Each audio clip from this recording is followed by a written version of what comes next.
Merci pour la question. Concernant la question d'une conquête, non, pas du tout. Il ne s'agit pas d'une conquête, mais plutôt de renforcer et d'élargir nos relations commerciales avec l'Afrique, qui dispose d'un potentiel économique conséquent. Donc, pour nous, plus spécifiquement pour la Guinée, il s'agit d'accroître les investissements britanniques dans d'autres secteurs, comme l'industrie, la transformation et l'innovation. Et le cas du Royaume-Uni est spécifique car nous préparons l'après-Brexit. De ce fait, nous comptons élargir notre partenariat avec l'Afrique et j'espère que cela sera une réussite pour l'Afrique ainsi que pour nous.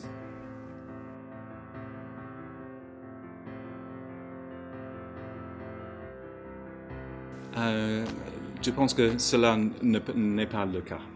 Le Guinée n'est pas si connu au Royaume-Uni, mais avec l'ouverture de l'économie depuis 2020, il y a plus d'intérêt du Royaume-Uni en Guinée. Et nous voyons de plus en plus que le climat des affaires africaines, et en Guinée particulière, devient favorable. Et je précise que nous avons beaucoup d'entreprises britanniques qui ont investi en Guinée. Et je peux citer par exemple Alufer et les investissements de CDC à Onemo et à T-Power dans le secteur de l'énergie. Et d'autres échanges commerciaux au niveau des services. Et tous ces investissements sont des exemples parfaits de la collaboration entre la Guinée et le Royaume-Uni.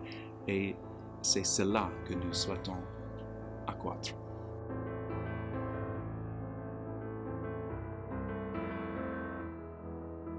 Le 20 janvier, Londres abritera le sommet d'investissement en Afrique. C'est un rendez-vous international où une vingtaine de pays africains seront présents. Les chefs d'État et leurs délégations, les entreprises privées ainsi que les médias d'Afrique seront vivement représentés. Et la Guinée est invité à y prendre part. D'ailleurs, le président Alpha Condé y est attendu et l'ambassade du Royaume-Uni est dans les préparatifs et surtout est très ravi de voir l'intérêt que la Guinée porte à cette rencontre. Et le sommet d'investissement en Afrique est une première pour le Royaume-Uni. Il contribuera à mettre en place de meilleures politiques et procédures pour attirer les investissements britanniques plus nombreux et de meilleure qualité en Afrique. L'objectif de ce sommet est de permettre de conclure des accords d'investissement, de créer des emplois et de présenter l'offre unique du Royaume-Uni à l'Afrique. Nous voulons que le Royaume-Uni soit le partenaire de choix pour l'Afrique et l'investisseur ayant le plus grand impact en termes d'emplois de qualité, de croissance et de développement économique durable. Le potentiel économique de l'Afrique est important et son succès est important pour le Royaume-Uni.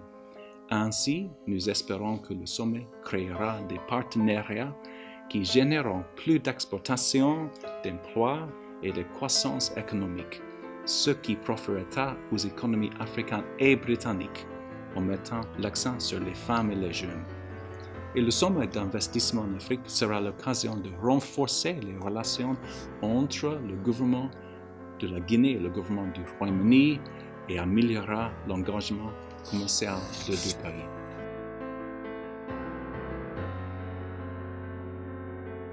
Le sommet va permettre au raffermissement entre la Guinée et le Royaume-Uni qui va résulter plus de commerce et d'échanges de technologies entre nos deux pays. À ce sommet, plus de 20 entreprises privées guinéennes sont invitées et nous espérons qu'ils vont instaurer de fortes relations avec les entreprises britanniques dans le but de construire un vrai partenariat dans leurs domaines respectifs et les encourager à venir investir en Guinée. L'un des objectifs de ce sommet est de présenter aux délégations dans des pays invités l'offre du Royaume-Uni en termes d'accès au financement, de recherche et de développement, de technologie en termes de bonne gouvernance.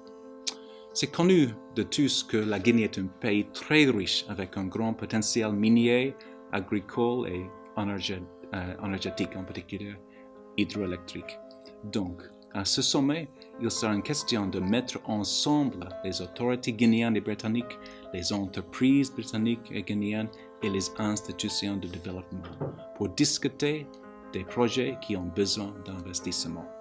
C'est à la sortie de ces rencontres que nous saurons concrètement ce que la Guinée pourra en tirer.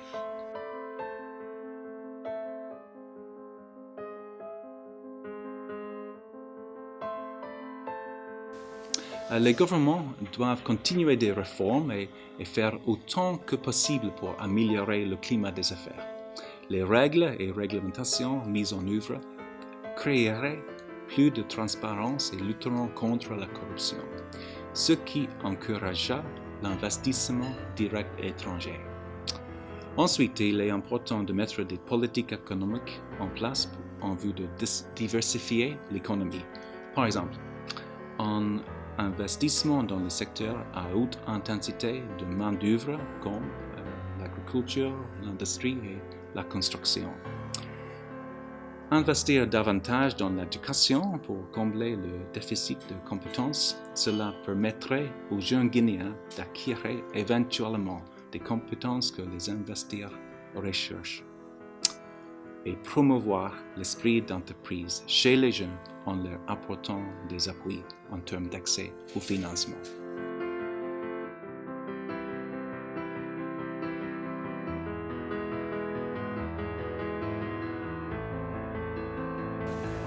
Well, merci pour la question. Je pense que ce sommet, c'est la preuve que nous ne sommes pas en retard sur ces questions. Comme je disais, nous devons trouver des nouvelles relations avec les autres pays après la sortie du Royaume-Uni de l'Union européenne. Et le sommet d'investissement d'Afrique, c'est un exemple parfait de montrer que nous sommes très actifs dans le monde entier et maintenant en particulier en Afrique.